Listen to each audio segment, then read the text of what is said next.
Muito obrigado, Sr. Presidente. Cumprimento todos os colegas, todos os Srs. Deputados, Srs. Representantes da ALD. O Sr. Presidente da ALD vem aqui falar das pretensas ilegalidades do foro jurídico, daquilo a que se designou por procedimento de seleção da Associação de Direito Privado que sucede à Associação Pública da Casa de Douro. Este é o nome do procedimento e foram apontadas aqui pretensas ilegalidades neste processo. Eu, com todo o respeito, Sr. Dr. Alexandre Ferreira, eu acho que se enganou na porta. Isto aqui não é um tribunal. Portanto, se apresentou queixas nos tribunais, tem de aguardar pelas decisões dos tribunais. Nós não temos aqui, não somos juízes nem advogados, nós somos políticos. E os vossos argumentos fazem-me, inclusivamente, lembrar aqueles que são utilizados pelos treinadores de futebol, que quando perdem o jogo atribuem a culpa sempre aos árbitros. Naturalmente, o Sr. Presidente da ALD apresenta aqui, pura e simplesmente, e tão somente, a sua versão dos factos. É apenas a sua versão. Obviamente, nenhum dos seus deputados aqui presentes dispõe de elementos que possa utilizar para decidir se a ALD tem razão ou não tem razão. Nenhum de nós está habilitado a isso. Temos apenas uma versão dos factos, a versão da organização que perdeu o tal concurso, o tal procedimento. E, portanto, a não ser que os deputados aqui presentes queiram fazer jogatana política, ninguém pode dizer que a ALD tem razão depois de ouvir. Na nossa ótica, o que convém aqui é aproveitar a oportunidade para perceber, isso sim interessa ao Douro, interessa aos lavradores dourienses e à região, saber o vosso pensamento sobre a Casa do Douro. Isso é o que nos interessa a nós, não as questões de tribunais, deixemos os tribunais agir, à justiça o que é da justiça, à política o que é da política. E, portanto, aproveitando a sua presença aqui, enquanto concorrente à Casa do Douro, para lhe colocar uma questão que, a meu ver, é fundamental, é daí que parte tudo, e que se liga com a visão estratégica que terão ou que têm para a Casa do Douro, para a região do Douro. E a pergunta é muito simples.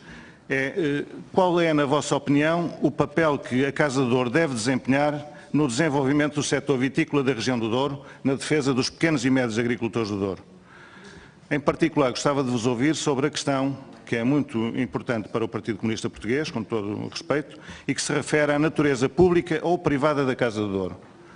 Porque na circular que utilizaram no período de campanha eleitoral para quando do tal procedimento concursal, na circular que enviaram a todos os lavradores do Douro, aproveitando, consta-se a base de dados da Casa do Douro, mas não interessa agora isso, dizem taxativamente o seguinte: esta nossa associação nasceu no seio da Casa do Douro.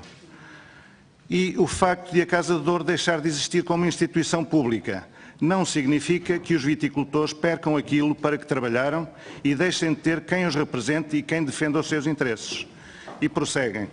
A ALD, Associação da Lavoura Douriense, como nova Casa do Douro, agora privada, continuará a representar todos os viticultores e poderá ter mais força que no passado, prestando mais serviços, alargando a sua área de ação.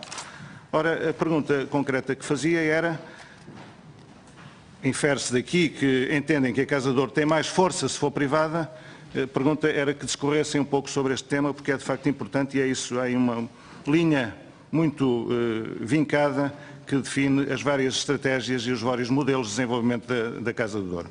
Uma segunda questão é uma questão mais de ordem ética e levanto-a sem problema nenhum, mas e com todo o respeito, é perguntar-lhe se não lhe parece, Sr. Dr. Alexandre Ferreira, no mínimo eticamente reprovável e suscetível até de levantar suspeitas sobre a verdadeira motivação da sua participação nesse concurso, que se, dizendo-se credor da Casa do Douro de mais de 340 mil euros, só em 2015 faturou mais de 165 mil euros à Casa do Douro, não lhe parece que é eticamente reprovável que concorra, tendo digamos, esta dívida, ou sendo credor neste montante à Casa do Douro, não lhe parece, no mínimo, eticamente questionável concorrer à presidência de uma organização de quem só em 2015 recebeu mais de 155 mil euros, tendo total prioridade nesse pagamento em relação aos trabalhadores da Casa do Douro com salários em atraso?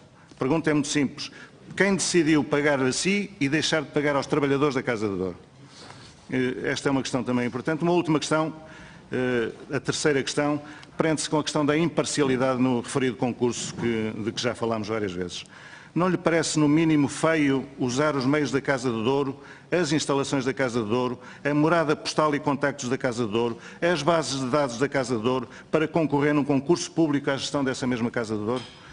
Ou será que se prestaram simplesmente ao papel de, por interposta ALD, pura e simplesmente manter o status quo, que tanto desprestigiou o Douro, a Casa do Douro, e a levou à ruína total?